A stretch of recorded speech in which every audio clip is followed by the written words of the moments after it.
If there's one thing we've learned about business and life, it's that people are the X factor. They constantly surprise us, both in amazing ways and not so much. We're Ben and Syya, and welcome to the On This Business Bites podcast. This show is all about real life things we all deal with every day, how they relate to business, and how to make some sense out of our daily chaos. Welcome to the show.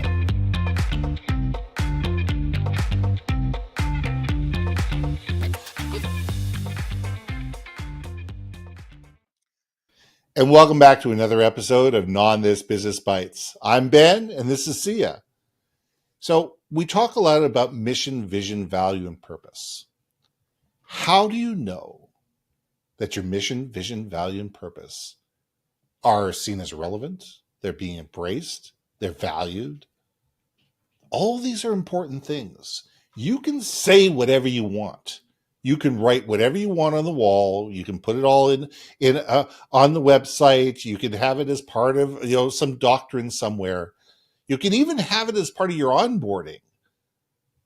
But if you don't live it, it will never be embraced, because people listen to what you say, and if what you do is not congruent, people will believe what you do over what you say. So, Syya, let's gnaw on this. Ooh, you just made me think of go viral. What are the key things all businesses need to know that everyone believes in your mission, value, purpose? 5 tips. That's right, 5 tips. Right. So here's one of the biggest things that I think that a company can recognize that their mission, value, purpose is being articulated well in their community of external people, that they're, their audience, and internal, which is what we talked about in an earlier topic. Do you have any cheerleaders? Correct. Do you have anyone that's speaking on your behalf, not paid? Let us clarify. Although There's nothing wrong to be a paid shill. We can be hired very easily. But that being said if you have people who are raving about, this restaurant makes the best minestrone bar none, you're going to get people that say, hey, I like minestrone. I'm going to go check it out. Right? Exactly. And I think that is one of the biggest clues, is if your mission, purpose, and value is being recognized. Well, it's are people living the brand? I mean, I still go back to the Zappos experience. I love this story. I'm sure we've told it here before, but I'm going to tell it again. About a person who phones up a Zappos customer experience call, and he says, you got to help me. He says, what's wrong? He says, my wife died yesterday, and 12 pairs of shoes showed up on my doorstep this morning. And this guy is totally distraught. He's absolutely distraught. And instead of this customer service person saying, okay, what's your name? What's your account number? This and that and the other thing. He quickly got the information. First of all, he said he was sorry. And second of all, he made it as simple as humanly possible to give him one UPS tracking number that everything could be shipped right back. It says, and he called UPS to have the UPS come and pick it all up. He took care of it. And then he went one step forward. As soon as he got off the call, he found the local flower shop near where this person lived, and had a bouquet sent to this person's house on behalf of Zappos. Nobody asked this customer service rep to do this. It wasn't in a manual somewhere. It wasn't part of the standard operating procedures. It's because they knew that Zappos takes care of their clients. And that it's the joy of having great customers is taking care of those customers. And that was built into the ethos of the company. And this person got celebrated for doing it. They didn't have to go and check with a supervisor. They didn't have to go get a requisition. They didn't have to go through 12 different steps to get the flowers delivered. They just called up and they had the have the flowers built to Zappos on this number, or maybe he had a credit card or whatever. Yeah. However he did it, I don't know how he got it paid for, but it doesn't really matter. Those are the people that believe in your mission, your vision, your values, and your purpose. Those are the people that are the ones they feel empowered. Those are the people that feel that they matter because they know what's expected of them, because they know the story of the organization. They know where you've been. They know where you are. They know where you're going. They know who your customers are. They know what your customers expect from you, and they know what you should expect when dealing with your customers. And they believe in the brand. They believe in what they're doing, and it's not just a job. They know they're there every single day to help people. Yeah. And I think that that is how we know as organizations that we've got the right people and we've built the right culture, because stories like that start emerging within our organization. Yeah. You know what you made me think is, and I know we talk about Disney, and again, my experience with Disney was 30 fracking years ago. Back off, everyone. 30 years ago. Anyway, damn. Okay. Wow. Okay. Hold, please. Ha! 30 fracking years ago. Okay. That being said, 30 years ago. Okay. To this day, yes, I still have very fond memories of my time working at a place 30 fracking years ago, people. 30 fracking years. Okay, sorry. I come back. But I think that is where, if you have a strong purpose that is relatable to the business, okay, I think this is where we go wrong as, mission statement for businesses. Okay, I'm going to say I'm an AI company. And we say our purpose and mission is to create a better world with our software to, I don't know, be more efficient. I don't give a crap. I don't know. Well, we talk it's humanity words. better. It's words. Yeah. So here's where but in their mission saying that we're making the world a better place, if part of their pitch to clients is we can help you with reduction in workforce and help you automate and save you costs, that's not matching the mission and purpose of making a better world, because you're putting people out of a job like directly. That's part of your pitch. Yeah. I am not saying AI should ever say no, or AI companies should say, well, that's what it does. Yeah, we know that's what it does. But if it's the maybe positioning of we enable your workforce to spend more time in creativity, to increase business profitability, move them away from mundane tasks so they can actually be more creative and useful in their whatever expertise. Mm-hmm. Same message, same goal of selling that platform, but you're not using those words of like, yeah, let's do reduction in force and save you guys and make you more profitable, right? I think that's where, or you get a tech company that's like, oh yeah, we're tree huggers. It's like, okay, that's great if you're tree huggers, but what does it have to do with your freaking company? Like, that's right. It's gotta tie in and make sense. So back in the day, Google said, do no evil. But again, they don't believe in that clearly because they dropped that little sucker real fast, right? So that's where I think there's a problem and disconnect of like, oh, we do have a noble mission, purpose, and value. Is it really tied to the business? Because what you say and your business practices do not reflect this mission, purpose, and goal. So exactly, that's a big problem that, I think companies really have to do some soul searching. Yeah. And Disney might not have been perfect, but they lived it to the best of their ability.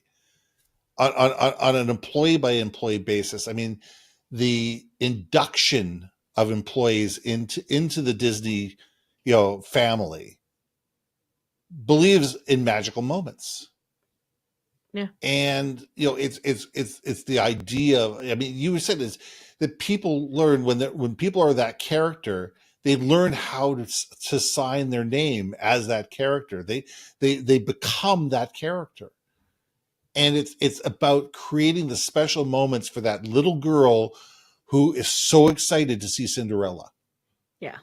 Yeah, she is so excited to see Cinderella. She may never see Cinderella ever again in her life, but that 15 seconds or 30 seconds or 2 minutes that she gets to spend with Cinderella makes her entire day. And it might make her entire year. You know what you reminded me of, and you're getting me all like reminiscing and whatnot. Is I remember there's families that used to come back. I worked at Disneyland Hotel. I Right. was working at a restaurant, and we were the character breakfasts. We were the old school OG. We piloted the whole concept. You're welcome. Nice. That's how old I am. Anyway, 30 freaking years ago. Anyway, it's more than 30 years, Ben. I just realized that. That's why I'm really super sad. Don't 30 just years. let it go. Let it go. Let it go. Okay. But I remembered, and my crew, us in the restaurant, we would have families come back year after year after year. Nice. And we were kids, paying our way through college, right? So we were Sure. there year after year after year after year. Yeah. And we remembered their names. That's I remembered awesome. their names, and I know 90%, like everyone remembered, like there's always a favorite family, you know what I mean? Of course. And it would be funny because it got to the point where even the hosts, when they would make reservations, they would be like, oh, the Smiths are back. And you'd be like, oh my God, it's the Smiths from Kansas or Nebraska. You know what I mean? Like, but either way, you just made me remember, I had told the family that I was looking to leave. I was going to leave and go to the Bay Area to finish college. And they came back and they had a little album book for me. Oh, and that boy cool. that, over the years. Yeah. And at the final year, he was like 14 years old. And I think I told the story. Yeah, you did. You've told the story before, like, but it's he used awesome. To sit on my lap. He used to sit on my lap. And then 14, like, sit on his, like, because he was bigger than me at that point. I'm like, hell no, I'm not sitting on no 14-year-old kid's lap. Are you kidding me? The parents were so cute. But, like, yeah, it was just really cute. And now you just made me remember. That's the thing where the magic of, I believed in giving a family, this could be their 5-year savings to come to Disneyland. Absolutely. Right? So why not make it memorable for them? And I believed in that mission and purpose and value. And I think that's why Disney did it right in the amusement parks. Yeah. Not talking about anything else about the company, just the amusement park. But I think that organizations need to find their own level of magic, whether they're 3 employees or 30,000 employees. And they need to find out what differentiates us, what makes us special to our customers, what enables us to do. It could be just the fact that we actually pick up the phone. You actually get a human being every time you call in. You actually get a human being, and it could be the fact that your chatbot is actually is actually not an AI. It's actually the customer service department that actually picks up and is actually chatting with you. And it's a human being. It could be the fact that you have a software package on your desk that says, "Look, if you really like this, let me show you this." Or was it Kimpton that has goldfish? Like if you're lonely, they'll give you a goldfish that you can have in your room while you sleep there at night. Oh, how cute is that? Exactly. So cute. Every restaurant, every hotel, every business has the ability to wow their customers in a unique way. I mean, there was a restaurant, and unfortunately the owners died. And they closed down the restaurant, but it was in Vancouver for years, and it was an institution. It was called the Elbow Room. And it was owned by 2 old gay guys, and these guys were hysterical because their attitude was the whole mantra was shit and abuse. It says, "I'll pour you your first cup of coffee, but get off your fat ass and get your second one." It says our pancakes are absolutely huge. It says you can order one, but you're going to wait 15 minutes to get it. And by the way, if you don't eat the whole thing, you got to make a donation to the Loving Spoonful. And I love that. I love that. And and the whole thing, like we went to this restaurant for years and years. And and I knew Patrick, the owner, and his partner really well, and it was always abuse. And they loved it because it was always abuse because they loved it because I gave it to them just as much as they gave it to me. But that was their shtick. That was why you came to the Elbow. Was the food great? it certainly wasn't Michelin star, but it was hearty, good food, breakfast, lunch type food. And it was, it was, there was always lots of it on the plates, but you went there because of the ambiance. You went there because you had a whole bunch of, of people from the community that worked there, and they were all trained to give the staff, give the customers shit. And it was fun. It was a fun way to be. So every company has something. There's something that you can do, and it may be great service. It may be, giving your customers the gears. You don't know what it is until you're doing it, but something that makes you, and that's got to be brought into the culture. And people need to know not only what to do, but how to do, and how to get them to expand on it. Mm-hmm. And empower your people to expand on that ability. And have fun with it. I think we bring it up all the time. Southwest, man, they're the folks, I don't know what the proper flight attendants, when they do their announcements, they're hysterical. As long as they do the legally binding, you must do all the safety protocols and all of that. But do it fun, do it memorable, do it. Another thing, I'll pick on Walmart, but you know what? If there's a greeter that is a retired colonel that's 10, that'd be funny. I think it is, and it would make the experience better, right? Yeah. I worry a little bit about the customer service, customer experience, whatever you want to call. I feel like that's diminished after the pandemic. I feel like agreed. I think societally, maybe you and I could, know on this some more, but if we can advocate bringing the joy back, even in the mundane, like yes. We had mentioned, it could be just a small little, if you're going to be a Walmart greeter, have fun with it, right? Why be miserable being it? Why don't you just be like, I'm going to start learning how to juggle. Welcome. Yeah. Who knows? Or I'm going to do magic. Welcome. Here's a coupon, right? Yeah. Wouldn't that make your life and day better? Absolutely. Make somebody smile. Give somebody a reason to say, wow, that was fun. And I think, you're right. So companies, if you want to have people live your mission, purpose, and etc., make it a mission and purpose and value that it can be expanded upon in a way that is still reflective of your guys' goals as an organization, but give them the freedom to make it their own. I think that's no better ambassador to a brand than to do that. So that's my final say. Let's leave it there. I'm Ben. And I'm Syya. And we'll see you soon. Hey. Thanks for listening to another episode of Not On This, Business Bites. If you liked what you heard, we most humbly ask that you like, share, and hit that subscribe button. If you want to communicate more effectively within your organization, contact Ben at IamBenBaker.com or me at BrilliantBeanMedia.com. We can help you build your community, brand awareness, and personality through digital content and podcasting. We cannot wait to hear from you. See you next week for another episode of Not On This, Business Bites.